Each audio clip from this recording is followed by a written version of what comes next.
you fucking deserve! Akibat insiden penembakan dalam siaran langsung televisi, Arthur Fleck alias Joker dihukum di penjara yang terisolasi. Tubuhnya menjadi kurus kerontang bagai sekumpulan tulang tanpa daging yang berarti. Ia kini hanya menunggu persidangan yang akan segera dilaksanakan beberapa hari lagi. Arthur ditempatkan bersama para napi lainnya yang dianggap sama-sama memiliki kelainan jiwa, yang mana mereka berada di bawah pengawasan sang kepala penjara bernama Jackie, yang hobinya adalah menghina dan tertawa. Di lapas tersebut, para napi diharuskan meminum obat penenang setiap hari. Tidak lain adalah agar meminimalisir keributan yang mungkin terjadi. Hari itu, Arthur diminta segera bersiap untuk bertemu dengan pengacaranya. Namun ia lebih dulu harus dicukur agar terlihat bahwa para napi dirawat sebagaimana mestinya. Meski pada kenyataannya, sejak kecil Arthur memang tidak pernah diperlakukan sebagai seorang manusia, melainkan sebagai bahan tertawaan yang membuatnya terpaksa melahirkan sang Joker ke dunia. Sesaat setelahnya, Arthur digiring ke rumah sakit penjara dengan tanpa perlindungan dari hujan. Sebuah nyanyian dari kelas musik psikoterapis terdengar ke koridor ruangan. Arthur kemudian tak sengaja saling bertukar pandang dengan sesosok perempuan. Dialah Harley Quinzel yang lantas menyapanya dengan isyarat tembakan.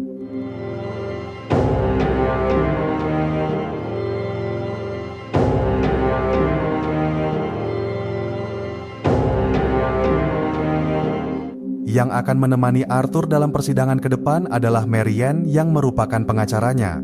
Ia percaya bahwa Arthur tidak bersalah karena menderita penyakit psikis yakni kepribadian ganda. Oleh karenanya, ia akan merekam wawancaranya dengan seorang dokter jiwa. Beberapa saat setelahnya, sang psikolog berusaha menggali ingatan Arthur akan insiden penembakan saat siaran langsung televisi. Sayangnya Arthur tidak terlalu peduli dan hanya berkata bahwa yang ia ingat hanyalah saat ia menari. Sang psikolog kemudian meminta agar Arthur menghadirkan Joker untuk bicara. Namun yang muncul dalam pikiran Arthur malah suara almarhum ibunya. Ia kemudian hanya terdiam dengan tenang dan lama. Kembali ke dalam rutan, Arthur tiba-tiba didatangi oleh seorang tahanan yang diperintah untuk menciumnya. Arthur pun meladeninya sehingga membuat para sipir tertawa. Atas hiburan tersebut, Arthur lantas diberi sebatang rokok oleh mereka. Jackie kemudian berkata bahwa Arthur telah ia daftarkan ke dalam kelas musik terapi. Tidak lain adalah agar ia bisa terus tertawa dengan melihat Arthur bernyanyi. Mendengar hal tersebut, senyum Arthur seketika berkembang. Berhari-hari kemudian ia tak henti terbayang akan pertemuan dengan seseorang yang tiba-tiba telah ia rindukan. Hingga hari yang ditunggu tiba, Arthur digiring ke kelas musik yang mana di sana terdapat sesosok wanita. Sang instruktur menyambut dan menjelaskan bahwa musik bisa menyatukan retaknya jiwa. Di jam istirahat, Arthur dan Harley Quinzel kemudian berkenalan dan mulai berbagi cerita. Harley mengisahkan bahwa masa lalunya tidak berbeda, yang mana ayahnya suka memukul dan ibunya menganggapnya gila. Itulah alasan kenapa ia telah nekat membunuh kedua orang tuanya.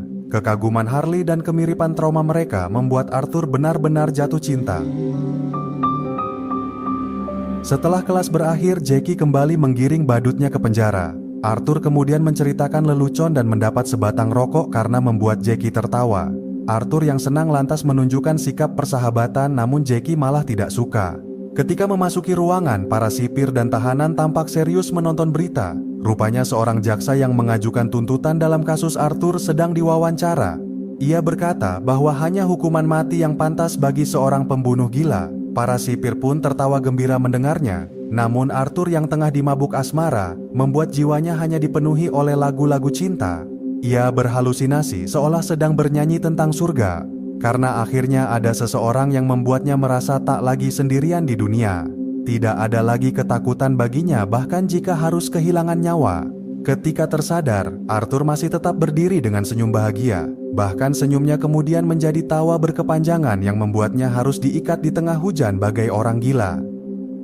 Beberapa hari kemudian, Arthur mendapat telepon dari pengacaranya. Seorang sipir lantas meminta agar ia tanda tangan di bukunya. Tidak lain adalah agar suatu hari, buku tersebut bisa terjual mahal setelah Arthur dihukum mati oleh negara. Malam itu, petugas rutan mengadakan nobar bagi semua pasien dan tahanan.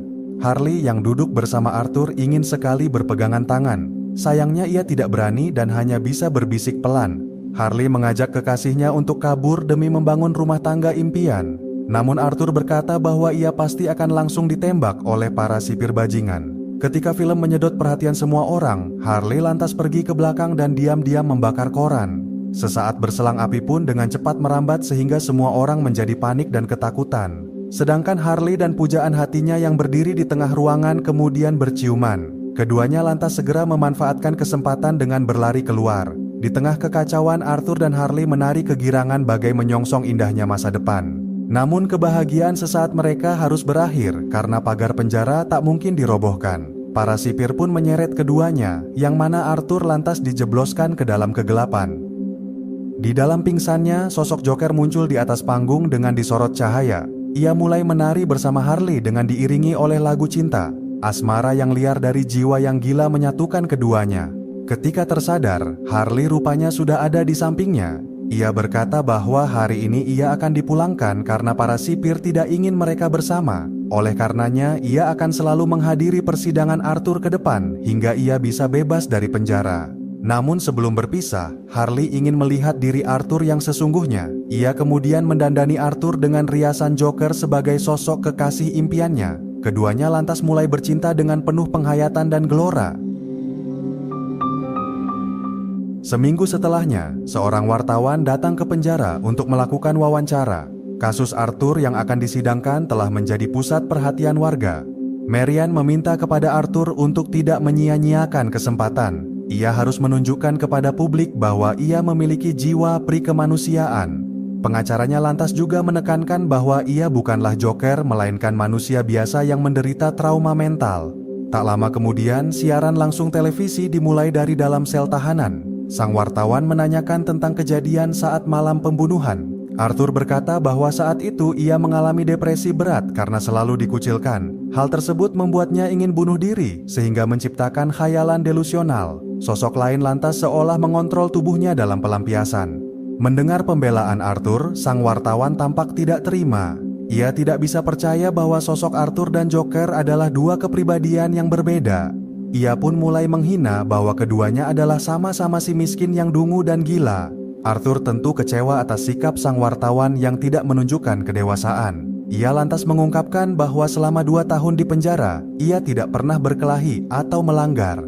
Hal tersebut menunjukkan bahwa Arthur dan Joker bukanlah satu kepribadian. Ia kini adalah sosok yang berbeda, terutama dengan hadirnya seorang perempuan. Arthur pun berdiri dan menyanyikan rasa cintanya yang begitu dalam.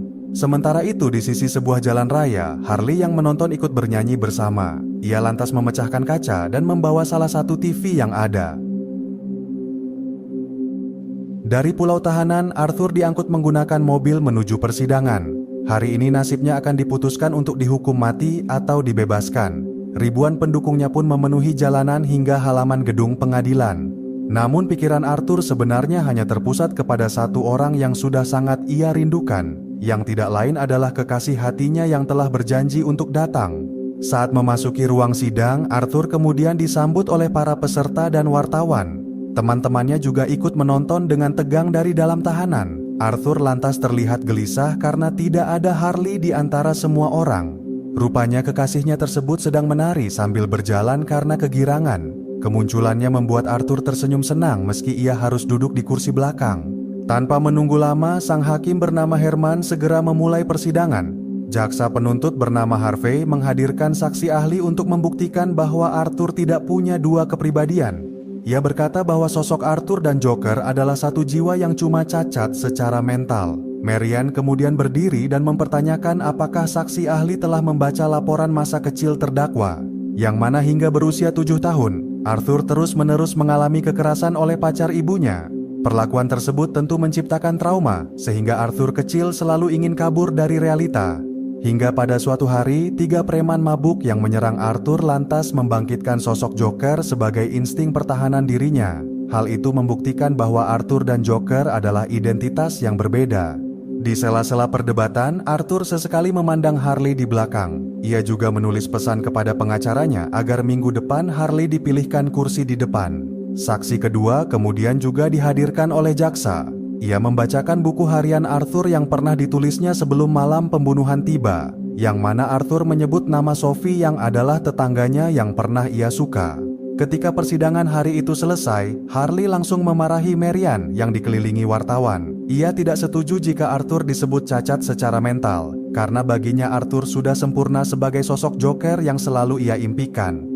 Setelahnya di ruang tunggu terdakwa, Marian memperingati Arthur soal kekasihnya, karena pernyataan Harley kepada publik bisa mempersulit kemenangannya. Namun Arthur bersikeras bahwa hanya Harley yang bisa memahami dirinya, sebab masa lalu keduanya hampir sama sebagaimana Harley pernah bercerita. Marian kemudian menjelaskan kepada Arthur bahwa Harley telah berdusta. Kedua orang tuanya masih hidup dan tinggal bersamanya di kota. Fakta tersebut membuat Arthur terpukul dan tenggelam ke dalam khayalnya, yang mana ia dan Harley bernyanyi di atas panggung bersama. Namun di tengah puncak lagu yang menggema, Harley lantas menembak Arthur secara tiba-tiba. Beberapa hari kemudian di penjara, Arthur masih tenggelam dalam duka. Ia kemudian dipanggil karena seseorang datang mengunjunginya, yang rupanya adalah Harley yang telah dengan sengaja berdusta. Arthur pun menanyakan tentang kebenaran semua ceritanya. Harley lantas berterus terang bahwa ia berbohong agar Arthur mencintainya. Ia kemudian juga berkata bahwa ia telah hamil setelah keduanya bercinta. Berita tersebut membuat mata Arthur menjadi berkaca-kaca. Sambil bernyanyi, Harley lantas menggambar senyum dengan lipstik untuk kekasihnya. Di pertemuan sidang kedua, tetangga Arthur bernama Sophie dihadirkan ke pengadilan. Ia sudah lama mengenal ibu Arthur karena apartemen mereka berdekatan. Ia berkata bahwa ibu Arthur memang menganggap putranya mengalami gangguan jiwa. Cerita Sophie membuat Arthur kembali teringat akan trauma masa lalunya, yang mana dulu ibunya pernah berkata bahwa Arthur dilahirkan untuk membawa kebahagiaan ke dunia. Itulah sebabnya ia bercita-cita menjadi komedian demi mewujudkan impian ibunya meski tak pernah bisa membuat orang tertawa. Dan sekali lagi dalam khayalannya, Arthur berdiri sebagai Joker dan mulai bernyanyi di tengah ruang sidang. Ia melampiaskan seluruh amarahnya kepada siapapun yang berpura-pura peduli akan keadilan. Ketika tersadar, Arthur yang sudah tak tahan lantas memecat pengacaranya saat itu juga. Persidangan pun menjadi kacau dan harus dihentikan segera. Di ruang tunggu setelahnya, Harley memuji Arthur atas apa yang telah ia putuskan. Harley mengingatkan kekasihnya bahwa ia adalah sang Joker yang bisa melakukan apapun yang ia inginkan. Ketika kembali ke penjara, semua tahanan menyambut Arthur dengan bersorak gembira. Tindakannya telah memotivasi semua napi bahwa keadilan memang tidak pernah ada. Para sipir pun menjadi kewalahan untuk memadamkan semangat perlawanan mereka yang membara. Di pertemuan sidang ketiga, Arthur sudah tidak lagi diwakili oleh sang pengacara. Ia telah berdandan sebagai Joker yang akan bicara atas nama dirinya. Seorang saksi bernama Gary si Kurcaci kemudian dihadirkan ke ruang sidang. Ia adalah rekan kerja Arthur yang telah melihat secara langsung saat Arthur melakukan pembunuhan. Yang korbannya adalah rekan kerja mereka sendiri bernama Randall. Setelah Gary menceritakan kesaksiannya, Arthur menanyakan apakah saat itu ia tampak berbeda. Gary berkata bahwa Arthur yang ia kenal tak mungkin melakukannya. Namun apa yang telah ia saksikan hari itu telah membuatnya terkejut dan tak menyangka. Arthur lantas mengungkapkan bahwa Gary tidak ada bedanya dengan orang lain yang telah meremehkannya, yakni para peserta persidangan ini maupun para sipir gendut di penjara. Ucapan tersebut membuat Jackie yang menonton terkejut karena merasa dihina. Dengan berlinang air mata, Gary mengungkapkan penyesalannya atas apa yang telah Arthur lakukan. Karena memang hanya Arthur yang tidak pernah merendahkannya sebagai seorang teman. Air mata Gary membuat semua orang terdiam di dalam keharuan. Bahkan juga Arthur yang tampak berusaha menahan tangisan. Persidangan hari itu pun dicukupkan dengan tepuk tangan. Arthur kemudian menggandeng tangan Harley menuju pintu keluar. Sebentar lagi, keduanya akan bisa membangun rumah tangga impian. Mereka menyanyikannya dengan riang dan penuh pengharapan. Setibanya kembali di rutan, Arthur langsung disambut dengan tatapan tajam. Ia kemudian diseret dengan paksa oleh para sipir yang telah marah besar. Malam itu Arthur harus menerima siksaan atas hinaan yang telah ia ucapkan dalam sidang. Sesaat berselang, Arthur yang lemas lantas diseret untuk dikembalikan ke dalam selnya. Seorang tahanan yang melihat kekejaman tersebut rupanya merasa tidak terima. Jackie yang kesal pun tanpa segan langsung membunuhnya. Di hari terakhir persidangan, Harley mempersiapkan diri untuk merayakan kebebasan kekasihnya. Ia berdandan dengan pantas demi menyambut hari besar bagi cinta. Kedatangannya disambut oleh para pendukung perlawanan yang memenuhi halaman pengadilan negara. Sebelum para juri membacakan keputusan final, sang hakim lebih dulu mempersilahkan terdakwa untuk menyampaikan pernyataan penutupnya. Arthur kemudian duduk menghadap kamera dan hanya diam tanpa bicara. Entah mengapa matanya menjadi berkaca-kaca seolah tidak menemukan kata. Arthur lantas perlahan mengungkapkan bahwa ia sebenarnya ingin datang sebagai Joker seperti yang orang-orang harapkan, lalu melampiaskan amarahnya atas keegoisan masyarakat dan matinya keadilan. Namun hal tersebut tidak mungkin ia wujudkan karena Joker hanyalah khayalan bagi hidupnya yang kacau. Mendengar pernyataan Arthur, membuat Harley dan para pendukungnya merasa kecewa, karena seharusnya sang Joker membakar semangat perlawanan mereka dan bukan malah memadamkannya. Harley lantas meninggalkan ruang sidang tanpa menunggu Arthur selesai bicara. Arthur yang tak mungkin mencegahnya pun hanya bisa terdiam menahan air mata. Menjelang siang, pengadilan diistirahatkan agar para juri mendiskusikan keputusan. Arthur berusaha menghubungi Harley namun tidak ada jawaban. Ia hanya bisa meninggalkan pesan suara dan berharap agar kekasihnya bersedia mendengar. Arthur kemudian menyanyikan permohonan agar Harley tidak meninggalkannya sendirian. Sepanjang hidup ia telah kesepian dan tak lagi bisa tahan menghadapi dunia yang kejam. Namun seandainya pun Harley tidak mau kembali ke pelukan, maka Arthur akan tetap menerima walau menyakitkan. Di seberang telepon, Harley diam-diam mendengarkan dengan perasaan yang hancur berantakan. Sesaat berselang, persidangan kembali dimulai yang mana para juri akan membacakan ketetapan, yang mana pengadilan telah memutuskan bahwa Arthur dinyatakan bersalah atas tindakan pembunuhan. Mendengar hal tersebut, Arthur tak bisa berhenti tertawa dengan suara menyedihkan. Seorang peserta yang merasa terhina lantas mencoba menyerang. Tindakannya memprovokasi perlawanan sehingga persidangan menjadi kacau. Di tengah ketegangan, tiba-tiba saja terjadi ledakan yang menghempaskan semua orang.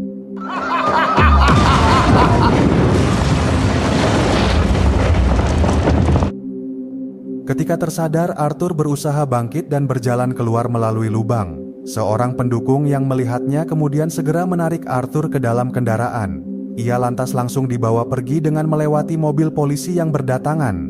Namun sesaat berselang, mobil mereka terjebak di dalam kemacetan. Arthur pun memanfaatkan kesempatan untuk kabur dan menghindar. Ia terus berlari sekuat tenaga hingga sampai di sebuah tangga panjang, yang mana di sana Harley ternyata telah menunggunya datang. Dengan penuh pengharapan, Arthur mengajaknya untuk pergi dan memulai hidup bersama. Namun Harley yang telah kecewa hanya bisa memohon maaf karena cintanya telah sirna.